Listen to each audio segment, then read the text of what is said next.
You are live, sir. Alright, looks like there I am. Alright, looks like there I am. Hello, Buckeye Speed Bash. Hello, Buckeye I'm Speed here Bash. with the I'm always here awesome with Scavenger the always 216. awesome Scavenger 216. Hello. Hope everyone's having a great Hope Saturday everyone's so having far. a great Saturday so As you far. can see, I do have my As you LRock617 can see, I do have my LRock617 mask equipped and today, unpause so we'll go some ahead TNT. and unpause some Got a little TNT. tea. Betty. Got a little treat for you all today. Nice. Nice. So for our TMNT block today, I'm going to be playing. Hang on, looks like there's. Oh. Yep, that would be why. Echo should be fixed now. My apologies.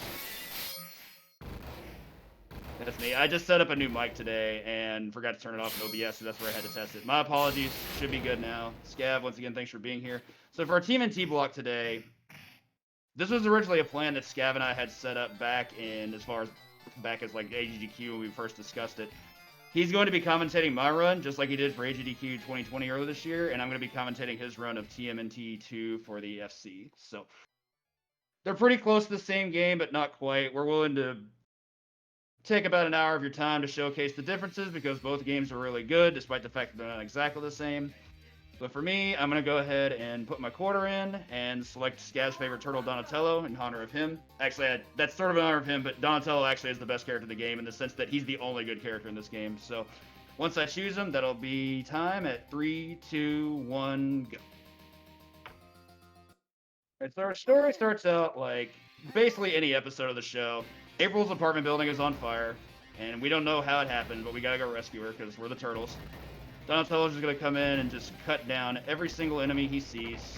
And the primary amount of offense you're going to see from me is going to be the special attack, which is easily the strongest attack in the game. It one-shots every single foot soldier. And it's also really good against quite a few other enemies. Like, it's good against this roadkill Rodney because it'll let me have to hit him one more time to kill him, like so. I'll clear out the first room pretty well. First stage is actually really short. There's also no pizza, which feels kind of unusual. Because, you know, turtles got to have pizza. A lot of these guys. You'll also be seeing a lot of the throw. Throw has a cooldown, but it is still very, very good because it still kills foot soldiers with one hit. For Rocksteady, I've got a quick kill I'm going to go for, so I'm going to be a little bit quiet here. Oh, got the crisscross.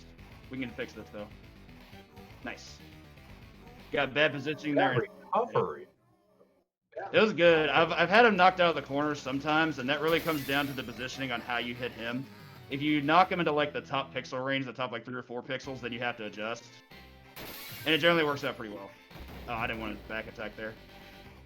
This is not a good situation. I have to take care of this. Okay. Yeah, I got kind of screen scroll trolled there. So here's where the big challenge of this game comes in. As you can see, a lot of these enemies will do this thing where they'll kind of just line up with me and then immediately get out of my line of sight for attacking. And then they just don't get hit, and it's really annoying. Got a quick kill setup. I'm going to set up here. Didn't quite get it. You want to get a quadruple kill there, so I'm going to kill this guy. I don't want him following me. We'll get the pizza now. So this here is Josie Skip. Just rediscovered last year by a runner named Josie Kandamu out of California. Awesome person, and I'm so glad she showed this to me, because this is basically like one of the primary focuses of the speedrun now.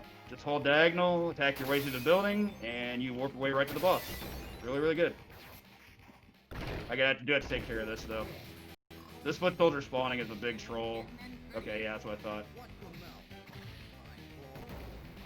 Bebop's pretty standard from here. We just had to do double special knockdowns, and then we'll be able to move on. There we go. The tight proximity with that glitched out wall definitely seems to make it a little bit more stressful. It does, but it also, to me, makes it a legit speedrun. Like, I mean, I've been running this game since 2017 before it was the glitch was rediscovered in 2019. And before that, the run was fine. It just felt like a standard beat-em-up speedrun, but now it actually feels like a broken video game, which I'm very much a fan of. That skip is so neat. Like, I work at a barcade and we have this cabinet, and every once in a while I'll just randomly do that skip to show people, and they're always like, dude, what the heck was that? It's like a magic trick. I'm a big fan. Like, you can it's like trying to do like an ace run of Super Mario Bros. 3. It's like, yeah, this is what it is, but I'm just gonna show it off just because it's funny. And for people that haven't seen it before. Exactly. I gotta kill 5 of these Mouchers before I walk into the gate. The pizza's gonna be important, but I might get trolled here by enemies. Those sword guys are a real issue. They have the best sidestep movement of any foot soldier in the game. they can do upwards of 2 side steps to get around you. And if they do, then they're probably going to hit you. These guys I'm going to take care of. From here, it's just kind of clearing out enemies. Also, we have a wall jump. It's worthless, but it puts us in position to take out these mousers, so it's funny at least. I did not get that. I did not know that was a thing. That was neat. Oh, it looked great, too. Donnie does this, like, sweet-looking backflip. I'm not going to do it again just yet. I kind of want to, but I want to get in position for this quick kill first. Baxter's pretty simple. Land yourself right underneath the ladder on the bottom here. It's a magic pixel, so the mousers can't hit me. Just going to hit him 8 times. That's going to take us on. Much preferred to the NES Baxter fight, I'm sure. Absolutely. Here's where we get trolled. This sword guy is gonna cause problems. He does most of the time. Like, ideally what I'd like to do is be able to just come right out of the hole and be able to just get a double kill, and they just weren't having it. I don't mind taking this damage, though, because this is actually one room in the game where we have to take an intentional death. We only have to take one, because the goal here is a 1 credit clear, which is 2 lives. But that works. So that's our death. The reason why we take the death is because this lowers what's called the internal rank. Rank is it's basically an internal difficulty setting within video games. Mostly well known for being in older arcade games, especially those from Konami, but they still exist today. Like the Resident Evil 2 and Resident Evil 3 remakes have built-in rank as well. But what this does for us is just give us less enemies. And with less enemies, that means we get to save a lot more time. I'm gonna kill this guy from the bottom left. I'm also going to stay quiet here because the Bebop Rocksteady duo fight has a quick kill and I want to make sure I can land it. Good start. I didn't get it. Okay, so losing in the 3rd cycle is not good, but it could be worse. Just make sure I can take care of him from here. Did not want that to happen. Yeah, Bebop's laser there is really, really obnoxious because it has a really big hitbox when it wants to touch you. I'm still gonna get this. I'm not worried about that. It's just they're just being trolls, which is normal. Okay, now I'm actually might be in trouble. Okay, bear with me. This is what not getting the quick kill gets you. Okay, there we go. So what's supposed to happen there is you're supposed to get 4 cycles of the attack that I was doing, just normal, special, and that's supposed to finish them off in the corner, but losing that in an early cycle means you have to fight them like that, and they're actually really, really difficult when they're together. Cool, got the proper manipulation there, that's good.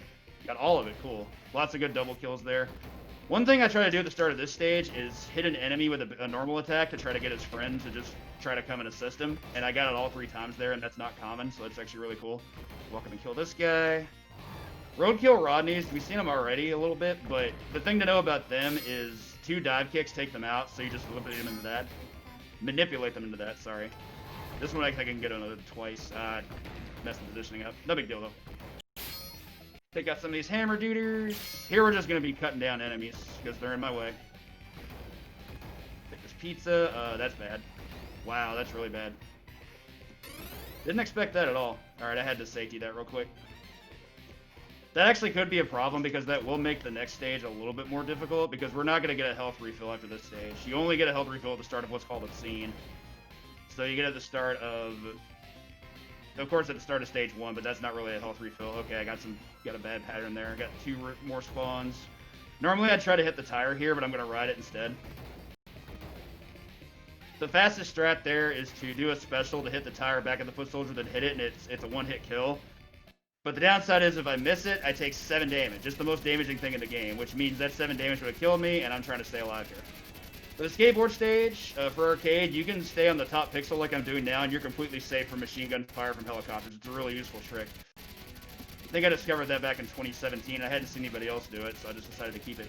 Alright, this is actually good. This is an auto-scroller, as you can see, with some really banging music. What we're doing here is similar to what I did yesterday on my Simpsons run for the elevator. This is just a time scam. So I'm going to keep these enemies on screen until there's a proper time in the music that's reached. And then, after that, I'm going to try to hit this guy without hitting another one. I'm trying to reduce their health. This guy is cuddling, though. Whoa. You. There we go. Okay, so now they only need 1 hit left. From here on, I'm just going to wait until the end of the 3rd music cycle before taking them out. It's kind of perfect in that it has a really good audio cue to go with it. And I'm also just glad I got 4 knife guys. That pattern is not common at all, but it is the best pattern you can get. Move out of this way, do this thing, and essentially from here my goal is just A, don't get hit, and B, wait it out. Get some good music in the meantime though. Ba, ba, ba, ba, da, da. So This entire good. game has a good soundtrack though. Yeah. Oh yeah. Even the stuff that repeats, I don't mind it just because it's so Entire good. game has a good soundtrack though. Got 2 double kills, and that'll take us out of the stage. Very nice. By the way, who let Mikey drive? Damn it, Mikey! Very nice. What we get? Look at the van. We'll never drive it again. At least not till the next episode. Alright, did not get the double kill there that I wanted, but I got a good rebound because I had iframes. A little bit of multitasking here with those mounters. I want both these fan guys to come up to the barrel. Got it. Okay, cool. So there were some adjustments made to this part of the run by Stormcrow, who is a very, very good runner of this game and currently has the world record for the 1cc category that I'm running. What we used to do is we would take to the top of the platform and just kill every spear guys that approached us, but he had to go make it faster by approaching them off screen. That was bad. You'll hear me talk a lot of smack about spear guys, and it's all deserved. They're some of the hardest enemies in the game. Yeah, that actually holds true for the Nest port as well. They're just awful enemies regardless of platform. Yeah, that actually holds they're, true for the Nest port as well. They're some just reasons awful why. If they throw a enemies spear at you, you regardless take of 3 platform. damage, and that's just way too much for a projectile in my opinion. The other reason, to me, is because their melee attack with it has a really good anti-air, so you can't even like jump in on them. Got 6 of the drones, that's good. I've actually had all 7 only once ever, so it is possible, it's just not easy. It's a very tiny frame window. Still good though. I'm never going to be unhappy with 6. We can finish the last one off with a lofty kick. I'm not going to move just yet because I want to take out these Rodneys. We're about to go approach our boss. Get these guys out with some dive kicks. Hopefully no yellow guys from the side. I got 2 of them. That's not good. Okay, 1 despawned, thankfully. Alright, so here we have Granitor. So for Granitor, the deal is...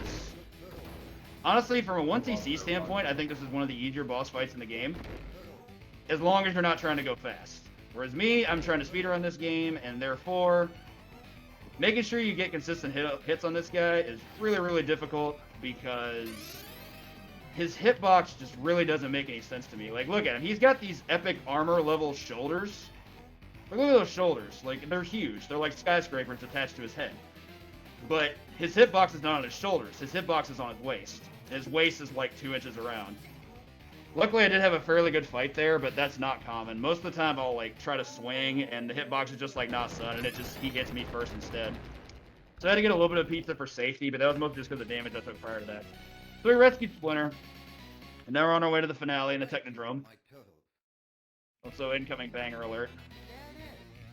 I actually prefer the NES version of this theme, but this one's still really, really good. Okay, now I'm just getting trolled. This is normal for sword guys. They have some real BS movement most of the time. So hop this laser. This to me is actually one of the hardest segments of the level. Just taking out all these guys here next to a laser. So I'm gonna try and just combo them if they let me. Okay, cool. That'll work. Had to play safe there. Nice setup there. Take out these Rodneys real quick before I move on. Not worth it. So here's a cool manip strat. I think it was Stormcrow that showed me this, but I don't honestly remember. Stay on the top pixel, jump the first one, jump this one, and you can just walk all the way to the right, get the laser on the cycle you want, and you're all the way to the elevator. You don't have to deal with the spear guys. They're just going to be despawned. Quick elevator auto-scroller. No execution required here except jumping this last one here that reaches the bottom. And then you're home free. Well, not quite, because we have 2 more waves of enemies to deal with, and they're all pretty hard, so... Oh, cool. I just got completely comboed there. I had to get that out of my way. This is not good. I have to do some real audibles here. Okay, cool. We're fine. I'm going to be doing a lot of dive kicks, though, just to make sure that I can take out these guys. This is not supposed to happen, but I got hit too early, so I had to deal with it. Okay, we're safe now. We're good. That was really tense, though. And I have spear guys to deal with. There's 5 of them here. Not optimal. Yeah, I had 1 throw one. That's not uncommon. Take care of these guys. Reason I don't mind spending time to make sure those guys get put in check is because they're the last enemies I have to fight before the boss rush. We got 3 more bosses here. Trag is very similar to the Granitor fight, but it's actually a little bit easier in my opinion for a couple reasons. One, he's actually faster, and he's a lot more aggressive. So if you hit him, he's a lot more, what's the word I'm looking for, instigated to come after you. His hitbox is also quite a bit more fair compared to Granitor's. I'm gonna go ahead and grab this. As you can see, I'm just kind of doing juke movement. It's also optimal to just do these normal attacks because against 3 bosses in this game, Granitor, Trag, and Krang, no matter what you hit them with, whether it be a ground attack, a dive kick, a special, no matter what you do against them, it all does the same damage. So you can't do the fight any faster by doing different attacks. So the goal is just to remain as safe as possible because that's as fast as you're going to go. Just do your best to not get hit. Same thing with Krang. A lot of people don't actually know this about this fight because a lot of people just kind of want to just go in and mash buttons. Do not recommend. What you can do is just play keep away with him and wait out his iframes, then hit him again. If you do this correctly, he's never going to hit you. It's a long fight. I think it's like 56 hits to take him down, but you can't make that faster. Like, I couldn't be doing special attacks and make it faster. That dive kick did as much damage as what I'm doing here, but I only do it for repositioning purposes. It's really, really strong for that. Music's great, though. I love this theme. One of the best in the game. Absolutely. Hit you, hit you. Okay, cool. Hold his elbows up, like he's going to the top rope. Absolutely. I'll take him out. Yeah, that fight just requires patience. And, of course, good spacing, but it's an easy one to learn. So for Shredder's kind of finicky. There is a glitch that we can exploit here against him. So I'm going to see which one I have first. Okay, so I took out the fake one first. Now I'm just going to dodge the Mutant. I did not want that to happen. We're going to switch places again. So from here, what the goal is I'm going to take the fake one over to the right, like what you see here. And I'm going to make sure that he doesn't get to interact with me ever again. Because right now, I can just leave him over there where he can't fire any Mutant rays, which a helmetless Shredder can't actually fire at you with that. So for right now, it's just a 1v1 fight as long as I don't go up there. And I'm just looking to do as much damage on him as I can safely. For every 3rd hit, I tend to throw in a special. You can do a special for any hits, and it does more damage, but it's also like quite a bit less safe that way. But I can show it off for damage purposes. Because if you miss a special and he decides to do Mutant Ray at that time, you're probably getting hit because the recovery on special is really, really long. I think it's like 40 frames. So losing that much time and getting hit is like, that just kills you. Like, that Mutant Ray is just a one-shot. You can't survive it. So the only way I can beat it is to dodge it. And he is ducking a lot too. Shredder's defense, as you can see, is also clearly very strong. If he's lined up with you, he can just do this crouch move where you just can't hit him at all. Not bad though. Got him down to helmetless. We're going to finish him off there. And that is a 1cc. Time's going to be when the Technodrome appears in full, and that's going to be... time. GG. Thank you. Haven't done a 1cc run of this game in a marathon in quite some time, so that was really, really good. Not super happy with a 16 time. My PB is a 1444, but there was a lot of really bad RNG in that run, but still got a 1cc, and I'm never going to be unhappy with that in a marathon. 16:19 looks to be my final time. Thank you all for the GGs, and Scav, thank you so much for being here for on commentary. I'll be glad to repay you the favor here when we get you set up for TMNT NES. For anyone looking to look around with this game, I do have a speedrun tutorial for this category on my YouTube channel. But for now, we're going to go ahead and switch on over to the Great 216 for his TMNT to NES run. And once again, thank you, sir. You're the best. No problem, man. Thanks for having me. Of course.